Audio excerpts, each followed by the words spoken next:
Салам достор, барыңыздарга. Кандай турасыздар? Көптөн бери көрүшпөдүк. А менде болсо мына мындай жаңылыктар бар.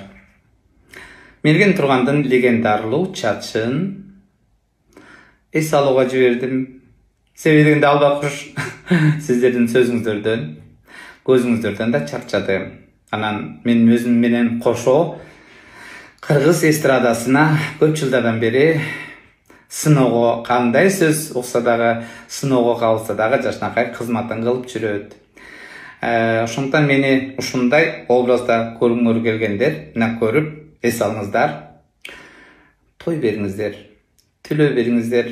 Чачты алып койсо болот, көйнөктү алмаштырып койсо болот, бирок адамдын көңүлүн оорутуп, сындыргандан кийин кайра алуу өтө оңой эмес. Ошондуктан көңүлдү карап жүрөкчү алтындарым. Бул өмүрдө сырткы кебете бул оңдоп койсо болот, бирок ички дүйнөбүздү өтө абайлап, жакшы карап, жакшы мамиле кылып, бири-бирибизди ушул бир жалган жашоодо колдоп, колдон келсе жакшы сөздөрдү айтып туралы.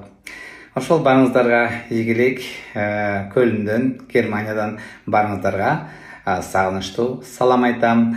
Колуман келишинче ошол жакшы нерселерди, жакшы сөздөрдү ушул гүлгө ороп, мындай жашнакай сөздөрдүн гүлүн терип, сиздерге айтып турам дайыма. Сиздер дагы башка бирөөгө мамиле кылганда, сүйлөгөндө, айрыкча акыркы маалда агрессия көбөйүп баратат.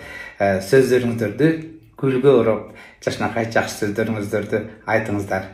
Барыңыздарды жакшы көрөм. Барыңыздарга жакшы күн каалайм. Сиздер менен бүгүнкү мындай образда Мерген Турган, Германиядан.